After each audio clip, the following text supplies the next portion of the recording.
ئێمە وەکو پارێزەر لە کەیسەکەی دکتۆر خالبدا کارمان کردووە. کارەکان بە دوو شێوە بووە لە هەرێمی کوردستاندا هەر یەکەم ڕۆژ فەرمانی گرتن بۆ تۆمەتبارانی و کەیسە دەرچووە. ئێمە سکاڵاکەمان لە تۆمەتباری سەرەکی و گروپی پشتەوەی هێرشکردنە سەر دکتۆر خالبەوە تا ئێمە پێمان وا بووە ئەمە کاری یەکەسی نییە بەڵکو کاری گروپ و کاری لایەنی سیاسی ڕەنگە لایەنی سیاسی بێ بۆ ئێمە سکاڵاکەمان بۆ شێکرۆ کە سکاڵامان لەو گروپە هەیە کە هێرشیان کردوە سەر دکتۆر خالب چونکە هێرشەکە وە کەیسەکە کەیسێکی سیاسی بووە. دواتر لەبەر ئەوەی کە تەداخلاتە بۆ لە کاروباری دادگا و تەداخلاتە بۆ لە ناو هێزانەکانە تەداخلاتی جیاواز ئێمە بەپێی مادەی 55 لە قانون سڵوی محاکەماتی جەزایی داوای نقلی واکەمان کردووە بۆ بەغداد. لەبەر دوو هۆکاریەکەمان بارودۆخی ئەمنی لە هەرێمی کوردستاندا بەداخەوە ڕۆژ بە ڕۆژ بەرەو خراپتر دەچێت. دومیش پێمان وایە ئەگەر کەیسەکە بچێتە بەغا هاوکار دەبێت بۆ دۆزینەوەی ڕووی ڕاستەقینەی داواکە. ئێستا ئەو تەڵەبەی کەمی کردومانە چوەتە دادگای تەمیز، داوا لە دادگای تەمیز هەرێمی کوردستانەکەین قبوڵی داواکاریەکەمان بکە بە گواستنەوەی داواکە بۆ دادگاکانی عێراق. لە لایەکی ترەوە بەڕێزان دکتۆر خالب و هاوڕێکانی لە پەرلەمانی عێراق داوایان کردووە لە ڕێگای ئەنجومەنی دادوەری عێراقەوە کە کەیسەکە نقل بکرێت بۆ بەغداد. واتە دوو داواکاریەکیان لێرەوە داواکاریەکیان لە ئەنجومەنی نوێنەوەی عێراقەوە. خۆشبەختانە بەڕێز فایق زێدان ڕئیسی مەجلیسی قەزای عالا لە عێراق ئەویش داوای لە ئەنجومەنی دادوەری هەرێمی کوردستان کردووە کە کەیسەکە بگوازرێتەوە بۆ بەغداد. تا ئێستا ئەوەی کە هەیە ئەم داواکاریانەیە و بەداخیشەوە ئێمە دڵگەرایی خۆمان لەوە ڕاگەین کە تا ئێستا تۆمەتباران و تاوانبارانی ئەو کەیسە تا ئێستا نەگیراون و لەو ڕۆژەوە ئێمە ئەوەی بە دواداچونمان کرۆ تا ئێستا بەرەو پێچوونێکی وا لە کەیسەکە دانیە بۆ دەستگیرکردنیان. سپاستانە. طبعا ئەوەی گرنگە کە باسی کەین ئەو لێدانەی کە ئەو هێرشکردنەی کە کراوە سەر من لە سلێمانی بۆ بوو کە ئێمە و کە دەنگە ناڕازەکانی پارێزگای سلێمانی و هەرێمی کوردستان بێدەنگکەن.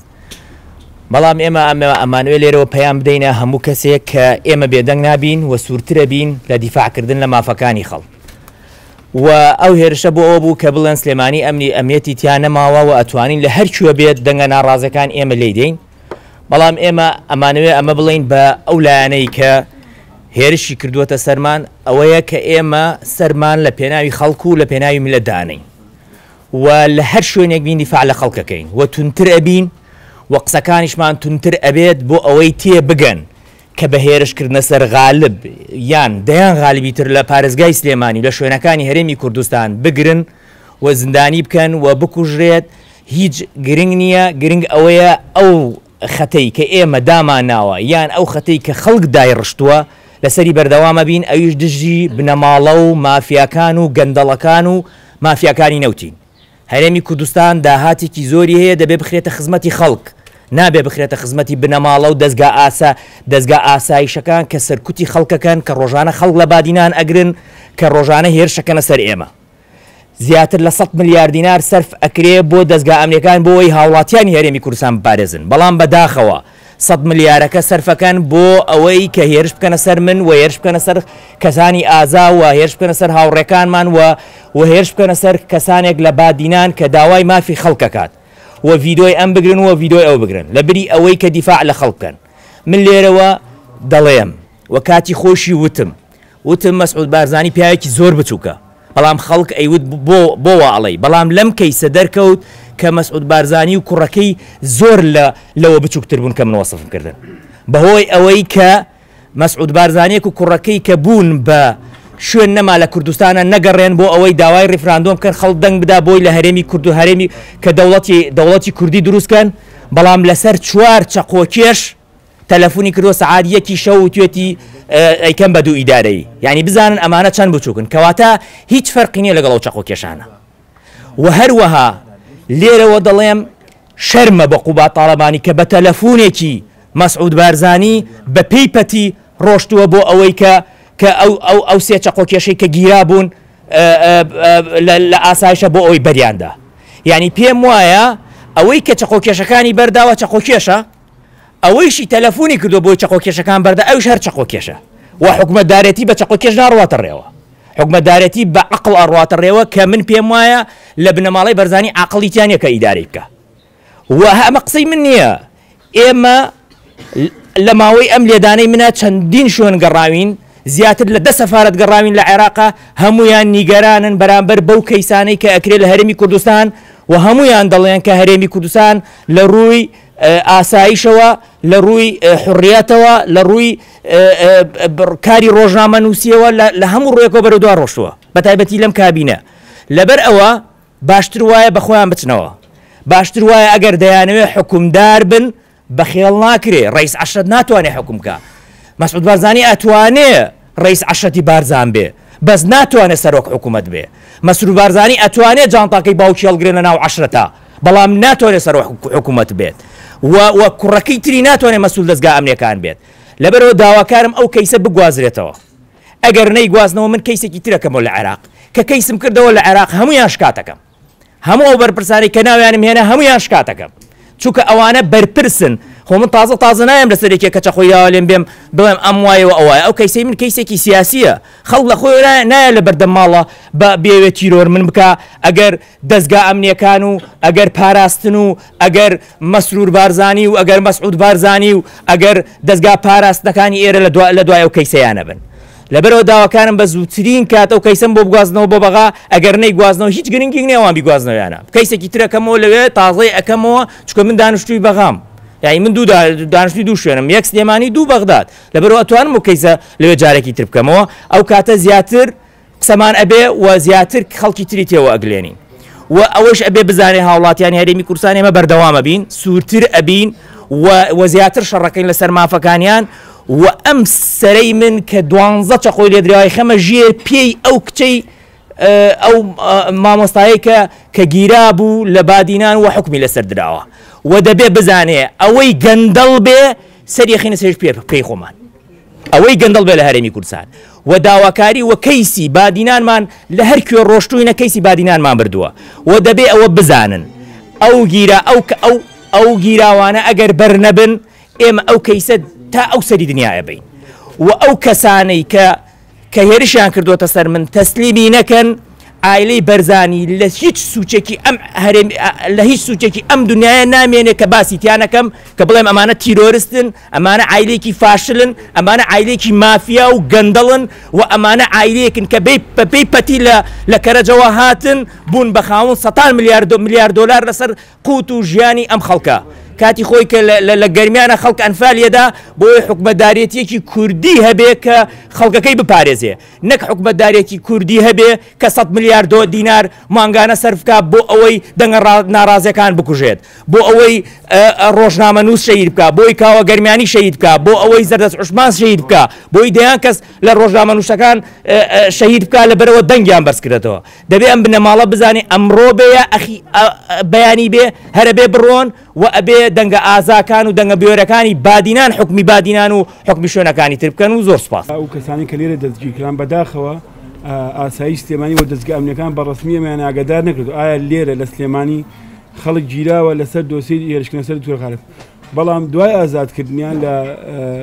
تۆڵە کۆمەڵایەتیەکانەوە و لە تویتەرەوە ئێمە ئاگامان لەو بۆ کە خەڵک لەسەرم کەیسە دەستگیر کرا و دواتر لە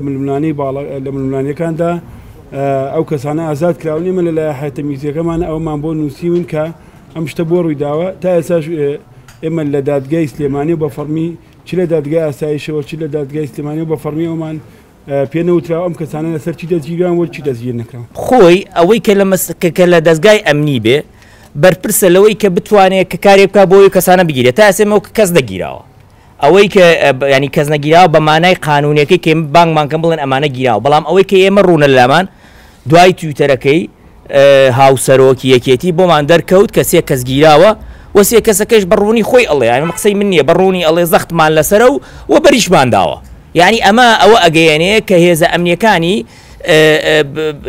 لە هەرێمی کوردستان هەمویان لە ژێر کاریگەری حزبدان و حزب دەتوانێت بە تەلەفۆنێ خەڵ بگرێ و بە تەلەفۆنێ بەریدا ئەنجا من لەبەرەوە داواکارم کە لە دادگا هەرچەند من پێم وایە داواکانمان هیچ سفادەی نییە چونکە ئەم دادگانە دادگایەکی سیاسیە لەبەرەوەی ئێمە داوامان کردووە دادگایەکی حزبی لەبەرەوە داوامان کردووە کە ئەم کەیسە بگوازرێتەوە بۆ عێراق چونکە بڕوامان نە بە دادگای ئێرەماوە بەڕاستی نە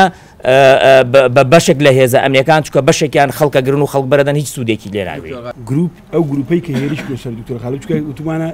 کەیسەکە کەیسێکی سیاسیە ئەو ڕووداوی هێرش کرد سەر دکتۆر خالب ڕووداوێکی سیاسیە دەستگا ئەمریکان لە تەنفیزکردنی بڕیارەکانی محکەمەدا تەواو لاوازن واتە دەستگا ئەمریکان نەیانتوانیوە تەنفیزی قەرارەکانی محکەمەی سلێمانی بکەن بۆیە ئەمە ئەگەڕێتەوە بۆ کەمتەرخەمیان و لاوازیان و نابەرپرسیارانە مامەڵیان کرد دەستگا ئەمریکانی هەرێمی کوردستان تێکڕا چونکە بەڕێز وتەبێژی پۆلیسی سلێمانی لە یەکی لە لێدوانەکانی ئەڵێ ناوچەی تۆمەتبارانی سەرەکی ئەم ڕووداوە ناوچەی سلێمانیان بەجێشتووە پێمان ناڵێت چۆن ناوچەی سلێمانیان بەجێشتووە پێمان ناڵێت لەکوێیە و ئێمە پێمان وایە دەبێت دەسەڵاتی تەنفیزی لە هەرێمی کوردستاندا بەڕازگۆیی و ڕاشکاوانە وەڵامی ئەومان بداتەوە ئایا تۆمەتبارانی کەیسەکە لەکوێن چوونەتە کوێ ئێستا لەکوێ داڵدەدراون ئێمە داواکاری ئەومان بەڕوونی وەڵام بدرێتەوە نەک قسەی لابەلاو لە تۆڕە کۆمەڵاتیەکانە وەڵامکاریە ئێمە داواکەین ئەم کەیسە کەیسێکی تەواو قانونیە داواکەین ڕازگۆیانە و بەڕاشکاوی بەڕسمی وەڵامان بدرێتەوە پێشەمو شتە من لە کەسم نەداوە تا من کەیس بەکاربێنم ئەوەی من لێم درراوە هێرشکراوەتە سرم تیرۆر بکرێم خواد نەیویست بمرین لەبەرەوە نەمرین ئەمە یەک دوو ئەگەر ئەمەندە خەمی هەرێمی کوردستانیانە و خەمی کەسایەتی خۆیانە با بێن ئەو کەسانەی کە لێمی کە ویستیانە هێرش بکەنە سەرم و تیرۆر بکەن باتە تەسلیمی کەن یعنی زیاتر لە چل ڕۆژە کەس قسە ناکە و کەسی تەسلیم ناکە لەبەرەوە بڕوان پێیان نەماوە کە بڕواشم پێیان نەماوە ڕاستیەکەی منە چم لە عێراق شکات بکەم خۆ لە کوێ شکات بکەم من عێراقیم و ئەندامی پەرلەمانی عێراقم و پەرلەمانی عێراق هاتووەتە سەرخەت لەبەرەوە شکاتم کردووە لە محکەمەی لە محکەمەکانی عێراق و داوامان کردووە کە قەزا بیگوازێتەوە ئەنجا کە گواستیوە ئەو کاتە ئەوان خۆیان تحقیقی تیاکەن بە وردی ئەو کاتە بۆمان دەرەکەوێت کێ تاوانبارە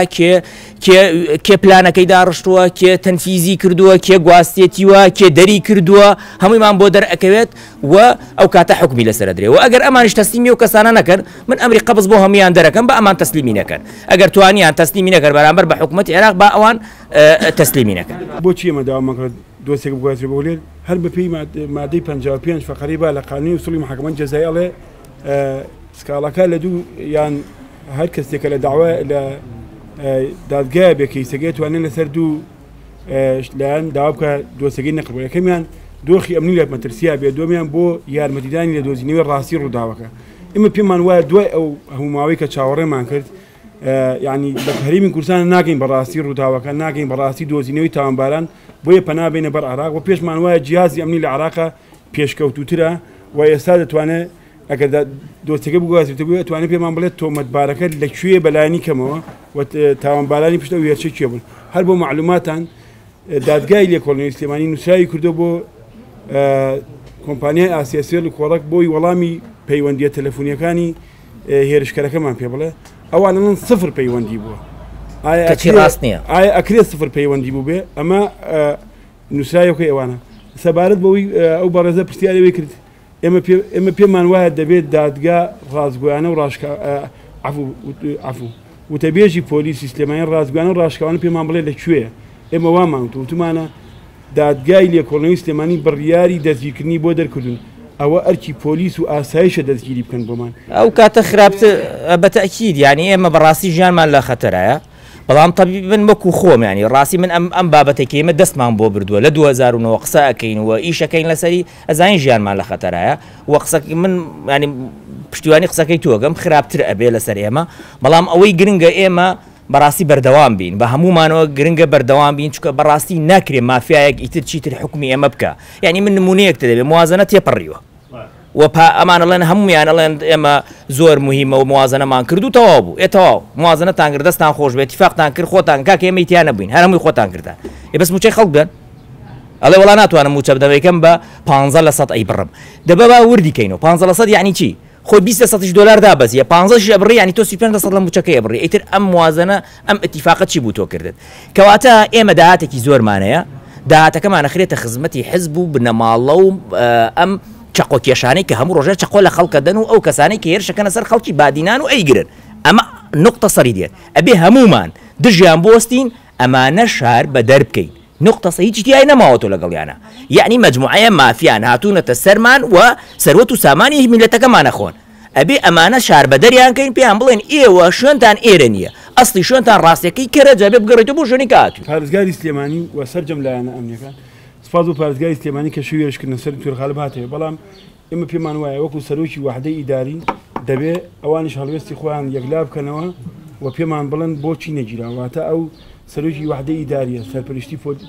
دواتر بەرەبەرایەتی پۆلیسی سلێمانی و هێزانەکان لە پارێزگای سلێمانی لەژێر سوڵتەی ئەودان دەبێ ئەویش لێدوانی خۆیان قسەی ڕسمی خۆی وایە بەداخەوە نەیکردو هەرەوەندە ئەوە بۆ تەرەکەوێت کە ئەم حکوومەتە کە بنیادمانەوە بنیادێکی فشە ینی هیچ کڵاواتە شتێک نییە بەناوی حکوومەتەوە بنە ماڵەیەکە حکوومەکە وەکو ڕئیس عەشرەت کە ڕێ عادەتەن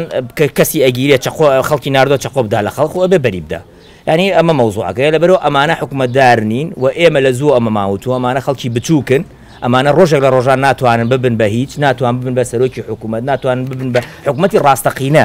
لەبەر ئەوە ئەسڵی مەوزوعەکە ئەوەیە کە ئەمانە لە ئاستی ئەو چەقۆ کێشانە لەبەرەوە داوایان کردووە کە بەری بدرێت